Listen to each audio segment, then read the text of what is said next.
Bien, la doctora Claudia Cuello y Gerardo Fuentes es abogada ella y el presidente de Padres Córdoba.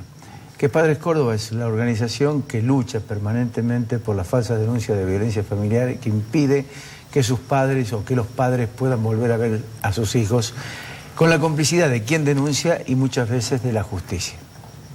Gracias por venir. Gracias a usted.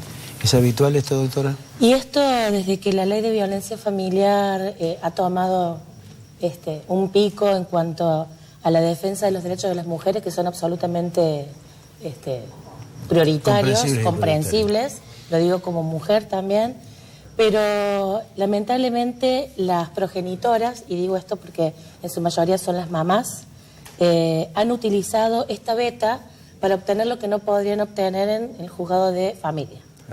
Entonces, en el juzgado de familia siempre ha existido el impedimento de contacto, ¿verdad? O sea, el mentir, el decir que no puede ir, que está enfermo, llevármelo, cambiarlo hasta el domicilio para poder impedir este vínculo.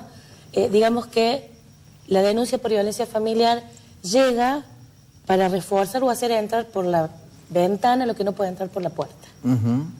¿Es laxa la ley? Es laxa, sí, porque los jueces de familia tienen bien en claro que este es un mecanismo. Lo que pasa es que cuando ingresa la denuncia de una mujer, automáticamente la justicia hace lo que tiene que hacer porque la ley así lo establece, que es separar a las partes. ¿Cuál es el problema? Que en el medio de estas partes siempre hay hijos. Claro. Y la persona que va y denuncia tiende a decir en su denuncia que estaba presente el niño, que el niño vio, que el niño escuchó, que la amenaza fue para los dos. Y entonces viene la orden de restricción. Muchas veces tampoco es hacia el niño la orden de restricción y el mismo juez de violencia manda a las partes a seguir la cuestión principal en el juzgado de familia. Pero ¿qué pasa? Mientras tanto, el régimen se ve impedido. Hay que buscar un tercero. Ese tercero puede o no ser del agrado de la progenitora, por ejemplo. Del otro lado de la familia paterna también se complica el asunto. ¿Quién lo va a buscar? ¿Dónde lo retiro? Se buscan alternativas como poner la escuela de por medio y ahí ya involucramos a la institución donde el niño tiene su centro, ¿sí?, de juego, de estudio, porque en la salida del jardín se producen estos tironeos o el chico es retirado antes y el padre no lo puede ver. Perdón, una consulta que se me acaba de ocurrir en este momento. Cuando se producen estos hechos, ¿el padre tiene que seguir pagando los alimentos? El padre tiene que pagar los alimentos siempre. Es decir, que paga los alimentos pero no tiene derecho a ver a su hijo. Exactamente, porque el alimento, digamos, el papá no paga para ver a su hijo. Paga, no paga para que su hijo crezca, se alimente. Se eduque. ¿Sí? Entonces, muchas veces dicen, bueno, las mujeres dicen, si no me paga, no lo ve. O si no me aumenta, no lo ve. No lo ve. Son dos cosas diferentes. Claro. Porque comer tiene que comer todos los días, tiene que vestirse, tiene que vivir. Ahora, tan importante como eso es el contacto que tenga con su padre y la familia paterna. Gerardo, ¿cómo nace Padres? Nace como de manera espontánea, como autoconvocado, con la facilidad que dan las redes sociales, que empezamos a entrar en contacto y empezamos a ver cuestiones, situaciones en común, como son las falsas denuncias. Vale aclarar, porque siempre lo aclaramos y creemos que es un tema tabú y agradecemos la valentía en tratar este tema, que hay un tema que es real, que es el tema de la violencia. No desconocemos, y desde la asociación, o sea, siempre decimos a disposición de la justicia que se investigue lo que se tenga que investigar. Partiendo de esa introducción, surge de nosotros hablamos de familias, porque también hay abuelos y hay madres en la asociación, que se han visto imposibilitados de participar de la crianza de los chicos de manera injustificada, decimos injustificadamente, sin una orden judicial de por medio y sin que genere algún tipo de riesgo, situación de riesgo para la criatura, para el niño, para el hijo. Surgió como una necesidad y hoy lo estamos viendo, que si bien nosotros ya llevamos 3 años trabajando, tratando de documentar y de registrar los casos, vemos la proliferación que hay, basta entrar a las redes sociales, googlear, que cómo está proliferando ese tipo de reclamo social. Y hablamos de familia porque no es el papá, porque muchas veces, y hago mal en ejemplificarme yo, pero supongamos, supongamos que todas las denuncias que me hicieron sean ciertas, que se tengan que investigar.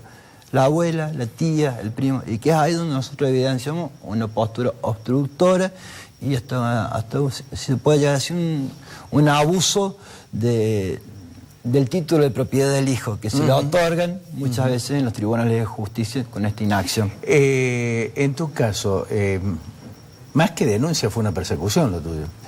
Absolutamente. Contalo. Yo fui víctima hasta de varias... donde puedas y tengas... todo no tengo ningún problema. Porque, no creo que a ver, me parece invadir tu privacidad. No, para nada. Y yo creo que, si bien voy a personalizar, creo que se refleja en el común de la gente o del reclamo que se hace. Yo tuve 15 días detenidos. Fui un privilegiado gracias a la abogada y gracias a la tenacidad, pero yo tuve 15 días detenido por una falsa denuncia, que se pudo demostrar porque hay esas camaritas 360 que mostraba la inexistencia de los hechos.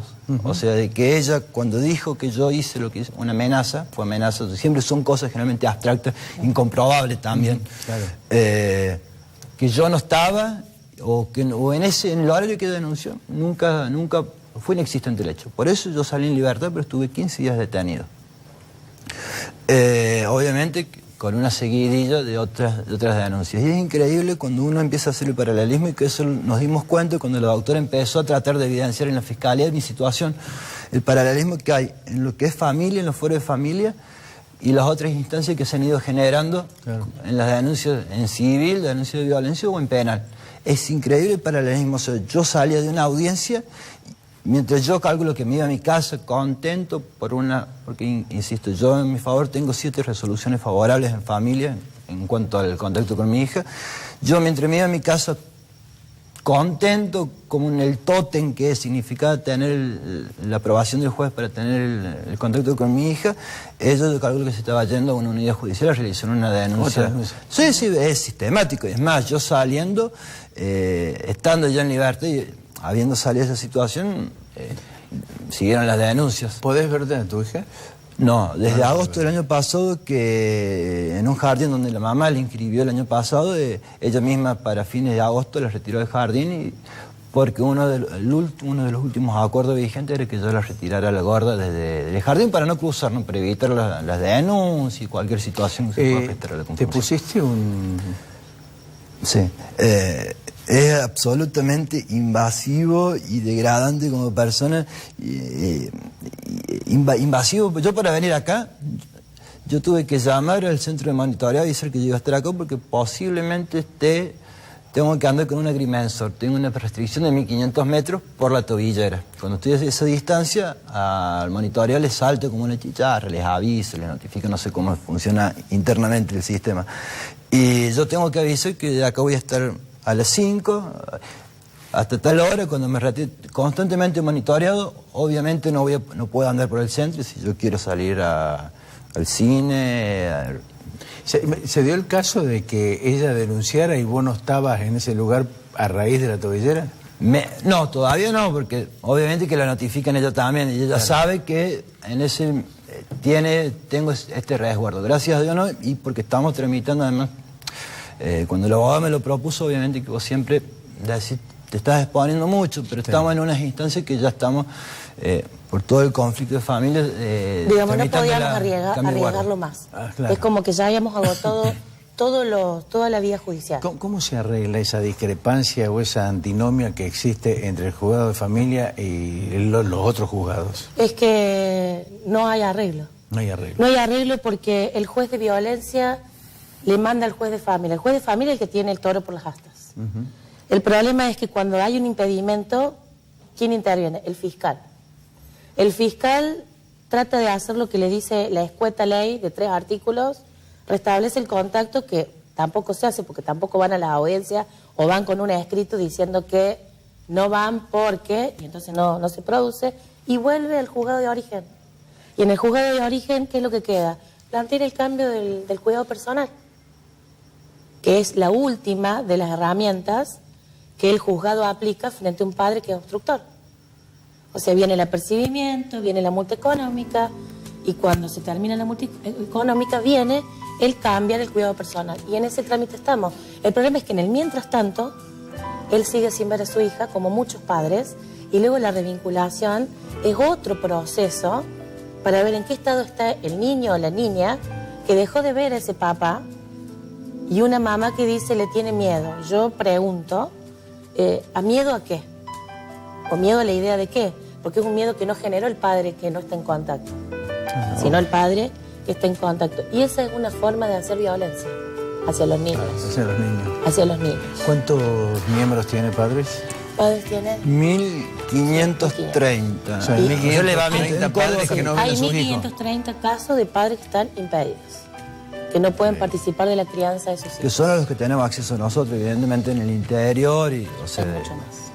Claudia, Gerardo, muchas gracias. Gracias No, por de nada. venir, gracias por Gracias por difundir. gracias por el apoyo. ¿Eh?